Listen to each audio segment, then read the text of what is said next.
So we're going to be winterizing this fountain today. I have two fountains.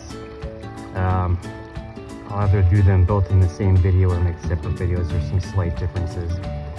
Pretty straightforward, but figured just make a video and walk through the basics of it. So generally speaking, we have an outlet down here, plugs in, there's a wire that goes up through the base of the fountain. There's a pump inside here. You can see I can remove this pump inside that pumps water up through this tube that goes through here up to there. As this reservoir fills up, water pours out the side. Generally speaking, the winterization process is just a matter of removing all the water from the fountain so that when it freezes, or if it were to freeze and expand, that it doesn't crack the base, the fountain, the pump, any of the internal components. So just a general idea for how it works again. All fountains are a little bit different. The fountains I have, there's a top that comes off like this. This little piece inside I didn't realize was important until recently. This sits inside like this, and it'll look different on all fountains, but you can see how much that water shoots up. Without this, if I put this on, water shoots all the way out the top. So this just prevents that from happening. It contains it. The water still comes up, but it makes it a more manageable amount. So first step, I'm going to unplug it down here. If I can get this outlet out. Comes up, unplug, pump turns off, water goes in. So I'm going to remove these two pieces and just put them off to the side for now. All I'm going to be doing today is emptying the base of water. I'm going to remove the pump. It's important that the pump stays inside, or at the least in the garage. If that freezes over the winter, it can break. It's a very fragile piece. The other smaller pieces I'll probably store in the garage. The garage. This base is heavy. I'm just going to put that somewhere covered. The other fountain that I have, I won't be able to move, and we'll go over how to winterize that if you can't move it. But this one I'll just be able to put somewhere over here under some covered area that'll protect it just fine. The thing's made of cement, so I'm not too worried about it. So you can see this part here, I'm just going to tilt over. It's going to have a pipe right here in the bottom that just pulls off like that. So dump that into there. This is the water supply. This comes right out of the pump. There's all different pumps. There's different ways to connect it. This one just slides right on there.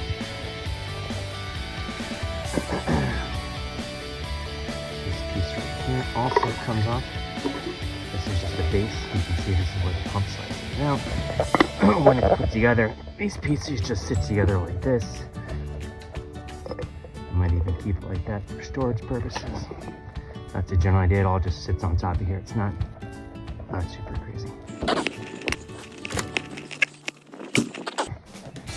I didn't want to just dump all the water out right here, so I brought a bucket. I'm just going to pick this up and I'm going to take it over here and dump it in the glass.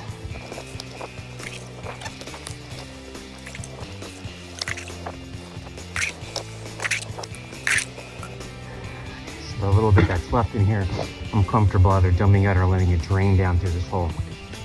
So what happens, you don't need to, but for aesthetic purposes, it's nice to be able to run the pump up through the middle of the fountain so that the cord is hidden versus running the cord from the outside and draping it over the edge here. So the way that we accomplish this is there's this little rubber stopper here, and this stopper has the cord that runs up through it, and as you compress it, you'll see when I take this on. So that's going to allow the water to drain down, which is convenient. As this compresses into this hole, it tightens around the plug, which prevents water from leaking out. Also acts as a drain plug. This cord's waterproof. You don't need to worry about it rotting or anything like that. I don't know if it's just not leaking because it's compressed too tight, so I'm just going to nudge it up a little bit and see if there you go. That water drains down nice and quick. Just like that. So what I have to do now is just pull this cord up through the inside. So you can see it goes down through there. Again, it goes down through the base and it comes out right down here. So I want to pull this up through the fountain. So I'm going to tilt it just a little bit so I can pull it out. Just like this. And I should just pull it. See it coming from over there. This will be easy until you get to the actual plug. Oh, that was a piece of cake. Perfect. So there you go. So now we have the base removed. The pump is removed. I will likely just leave this rubber piece there. So just so you know, this is how it's put together. It splits like that so you can wrap it around. And again, when you jam it into this drainage hole there, it squeezes it tight enough that it keeps it watertight. So all these components, pump will definitely be inside. These will likely be inside. This base right here, I'm just gonna scoot somewhere over here into one of these covered areas just to keep it covered. If you have issues with dirt or mildew, or you're concerned about the fountain getting dirty, by all means you can take this opportunity to clean the fountain, but I'm not super worried about that. A little bit of moss came out, that's not a big deal. This is definitely one of those things that may be easier with a friend. I don't have a friend at the moment, so let's get this right on there. There's a little bit of water in there. I'll likely grab a towel. Just stop that up. I can't imagine it's possibly enough water causing any issues. But if we're going through this whole process, why not take the opportunity to get it all? There we go. Just like that. Base clean. Let's just mulch on the floor. That'll clean itself up. Scoop this back in layers to make it look a little bit neater. I spoke to my wife about possibly putting a bluestone base of some sort there to rest the fountain on. We just got it this year, so we'll see how things progress into next year. So again, these pieces, I'm gonna store him in here. Sits on there well enough. This pump, again, I don't know if there's water in here I need to worry about draining out. I'll tilt it around a little bit in case there is any water out there in the event that it does get cold enough to freeze. Generally speaking, that's how that played out.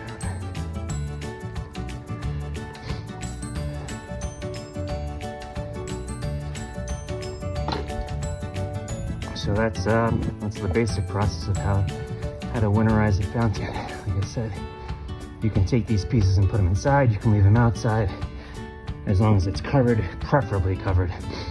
Again, the general idea being that you don't want water to freeze in the fountain or in the pump, as that can lead to cracking. So this is the other fountain we have.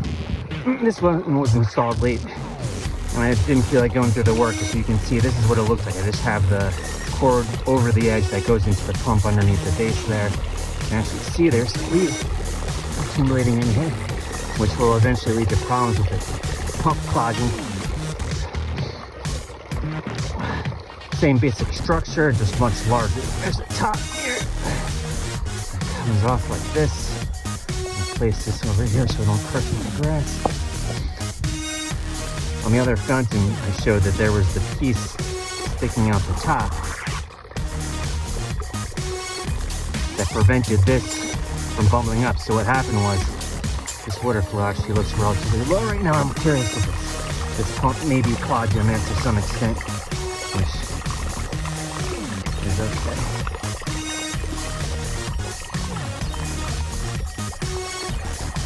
Let's actually see. Yeah. See, there's all grass. It's good. I don't know if you can see that. There's grass covering the pump inlet, which is causing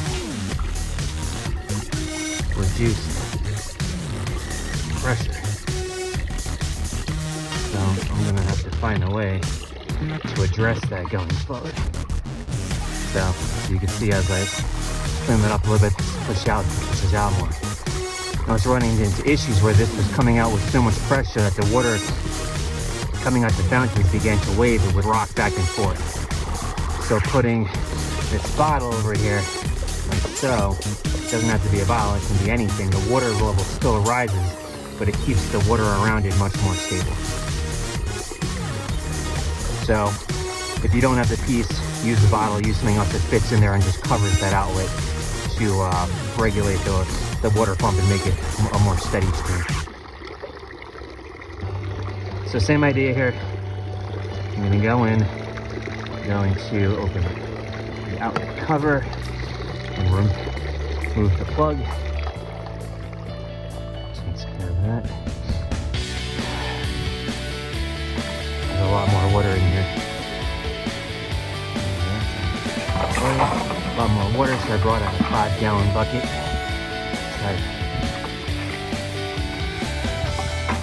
Remove all the water.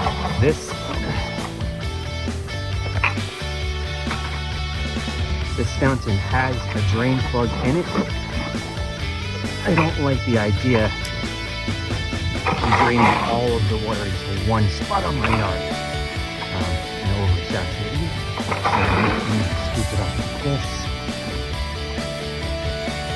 And once it gets to a level that I'm more comfortable with, I'll open up that drain plug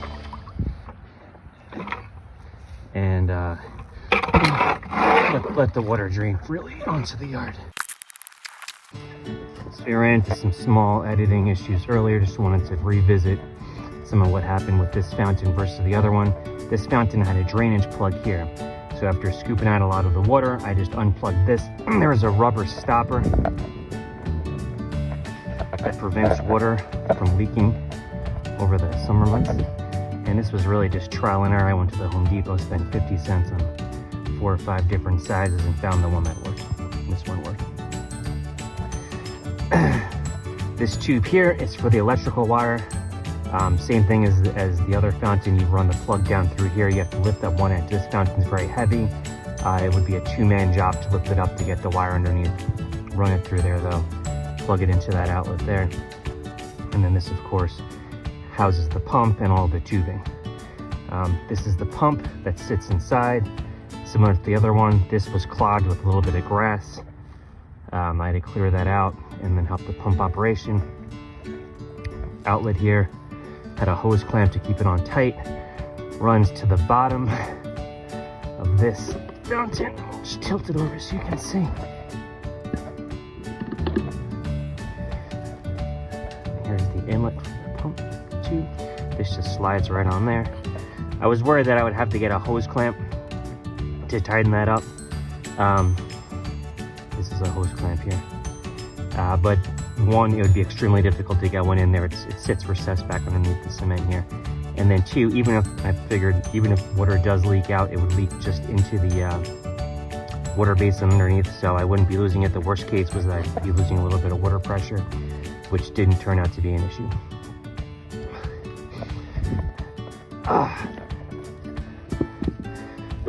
So same thing. These components I'll either stick in the garage or covered somewhere outside. The pump will store inside. That base is too large to move and put inside, so I'm gonna find a way to cover it with a plastic or a tarp of some sort to prevent water from collecting and freezing in there. And that'll be a different part of the video that I'll take care of either later today or later this week. So now that the fountain is drained, I just need to cover it with something to prevent water from collecting in there. If water collects in the basin over the winter and freezes, it's going to crack, which is obviously something we do want to avoid. I'd like to just be able to put a tarp over it, but if I did that, as you can see, if it snows or rains or whatever, this can get pushed down there and there'll be snow and water that collects in this basin. As it freezes and expands and then contracts, it'll eventually over time crack it the same as it would if I didn't have anything on it. So what I did was I went onto the depot and I bought pressure treated plywood, which I'm going to place over this opening like this. And this is going to provide a solid base on which I can place the tarp. So that's down like that. So now I can take this tarp and put it over it, and this will keep the water out and provide a solid base so that the tarp doesn't sink into the basin.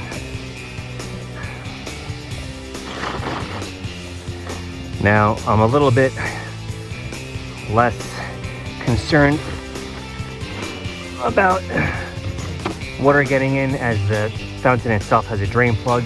As you can see, there's a small hole here and a couple small holes around.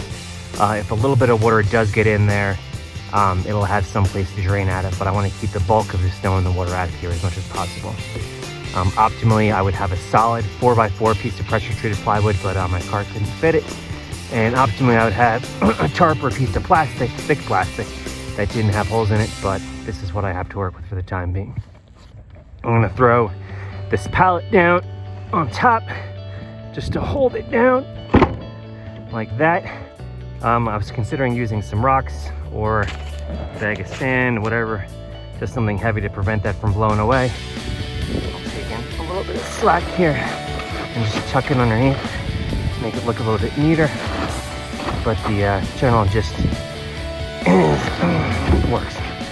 What's nice about this setup too is that I'll be able to come in at any point and I can lift this up and have a peek in there to see what's going on over the course of the winter, just to make sure that it is being effective. And then if not, for any reason, I'll have the ability to take it apart relatively easily and try something new. But that should do a pretty solid job of keeping the water out of that basin and preventing it from cracking over the course of the winter. So hope that was helpful. If anyone has any questions, feel free to comment. I'll answer best I can. Thanks.